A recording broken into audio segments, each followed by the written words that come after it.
Финансовая помощь малым и средним компаниям, пострадавшим отраслям, Путин предложил безвозмездные выплаты. В Алдане выявляется круг общения инфицировано. Сколько подтвержденных случаев COVID-19. Школьники Хангаласского улуса получат компьютеры для онлайн-обучения. Объявлен сбор устройств для детей из малоимущих семей.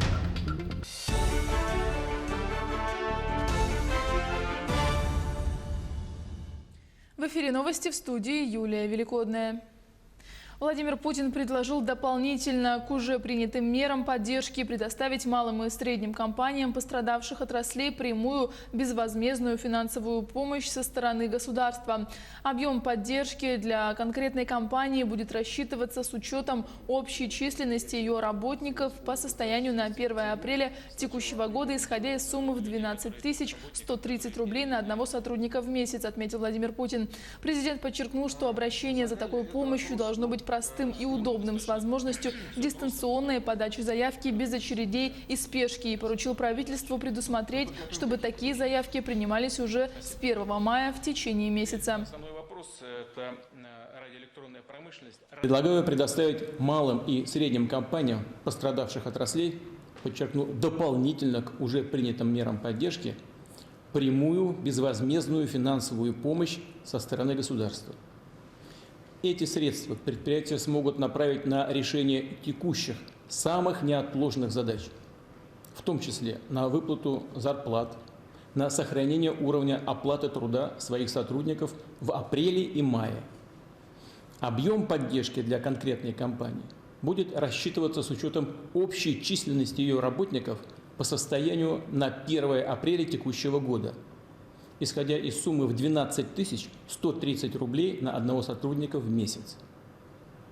Обращение за такой помощью должно быть простым и удобным для бизнеса, с возможностью дистанционной подачи заявки, без очередей и спешки. Один новый случай коронавируса подтвердился в Алдане. Об этом на брифинге сообщил глава региона Айсан Николаев. Таким образом, в Якутии официально зарегистрированы 36 случаев коронавируса, 15 пациентов выздоровели, 21 человек продолжает лечение в больнице. В регионе за последние сутки провели более 1000 проб на COVID-19. Хочу сказать, что для того, чтобы проводить лечение на высоком уровне, у нас вот больные из Горного улуса двое и из Вилюйского улуса сейчас доставлены и проходят лечение у нас здесь, в городе Якутске. Состояние всех больных, оно в целом стабильное, кроме одной вот женщины, которая у нас по Якутску была выявлена. Здесь состояние средней тяжести, но врачи держат ситуацию под контролем. Были и подключения аппарата искусственной вентиляции легких, но и проводятся постоянные телеконсультации с московскими ведущими институтами по дальнейшему ведению лечения.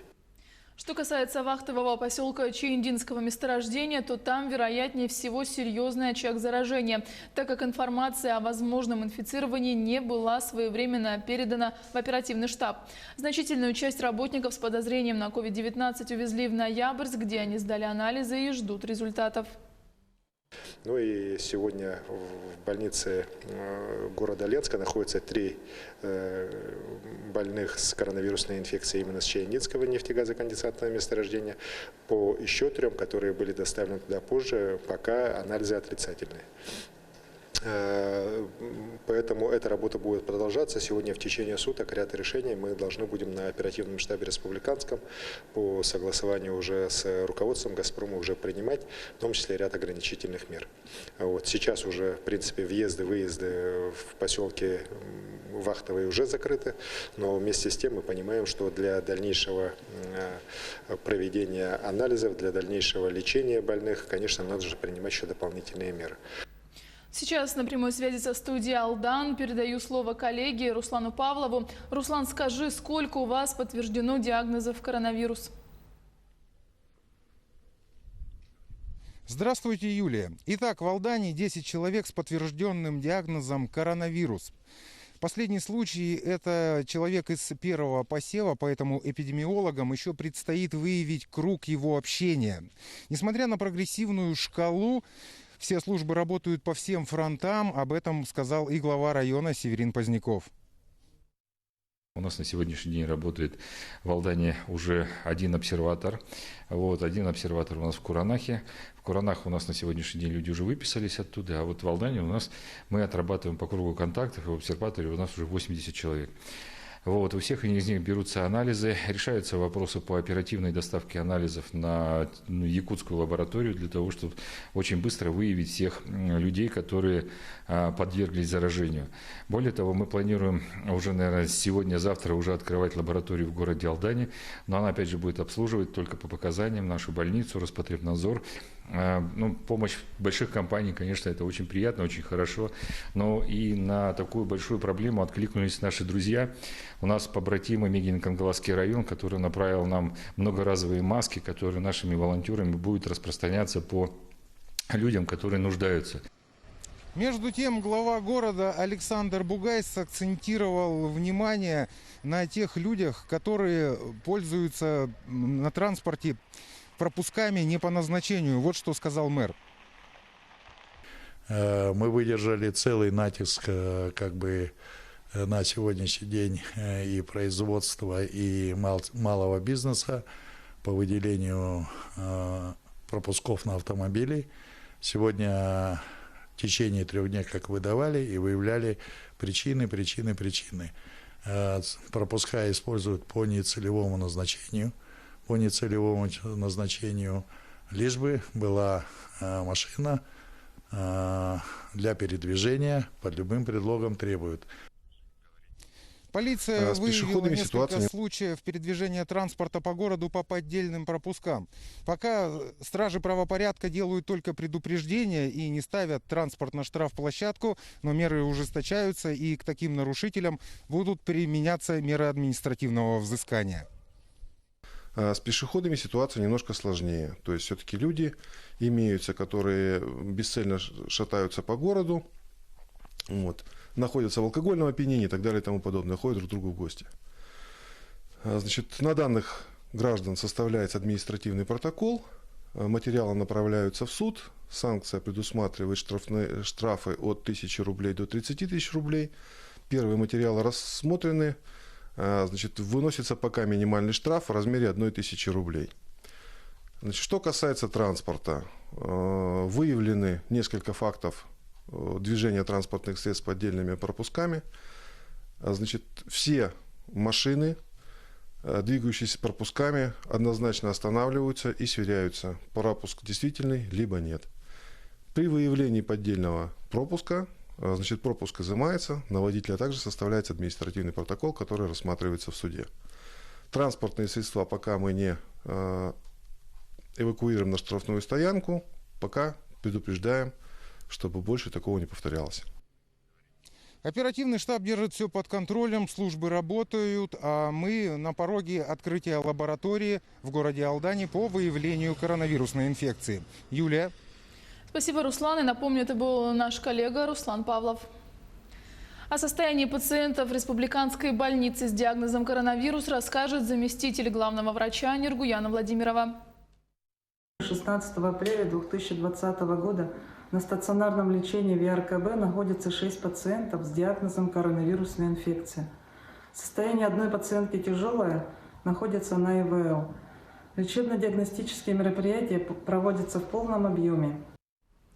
Поликлиники республики не принимают пациентов без экстренной необходимости и оказывают помощь на дому. В Ленской поликлинике у входа организован пост, где у пациентов выясняют причину обращения, берут контактные данные. Далее участковый терапевт обрабатывает заявку по телефону и в случае необходимости выезжает на дом.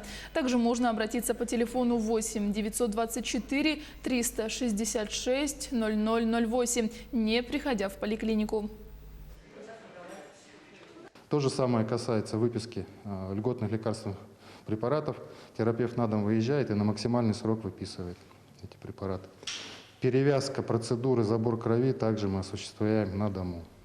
В педагогическом институте СВФУ прошла дистанционная предзащита выпускных работ. Как сообщили руководители учреждения, в условиях самоизоляции образовательный процесс идет согласно учебному расписанию. Дистанционную предзащиту прошли 77 магистрантов, 375 бакалавров и 4 аспиранта. Сейчас готовятся к проведению защиты и сдачи экзаменов в дистанционном формате. Также в педагогическом университете сообщили о том, что работа студентов как волонтеров будет засчитываться в качестве педагогической практики. Наши студенты могут помочь как будущие социальные педагоги и психологи школьные. Они могут помочь учителям в организации онлайн-курсов, онлайн-уроков и онлайн-занятий с малышами. Студенты, будущие педагоги и логопеды занимаются с населением и с детьми в консультационном плане. Будущие учителя информатики проходят педагогическую практику, оказывая помощь школам по организации дистанционного образования. Школьники Хангаласского улуса получат компьютеры для онлайн-обучения. На территории района объявлен сбор устройств для детей из малоимущих семей.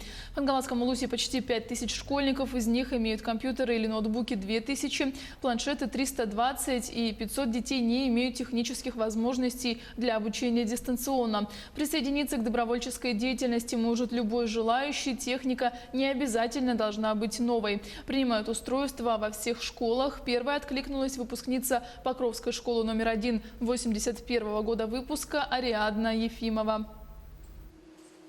У меня сын инвалид, который сидит всегда дома, да, и я понимаю, когда вот дети закрыты в домах, целыми днями находятся дома, да, компьютер нужен им не только для учебы, да, ну, конечно, в первую очередь для учебы, но и второе, чтобы дети хотя бы поиграли, что-то посмотрели в интернете. Вот для этого. Мне эта ситуация очень понятна. Оставайтесь с нами, мы следим за развитием событий в республике и за ее пределами.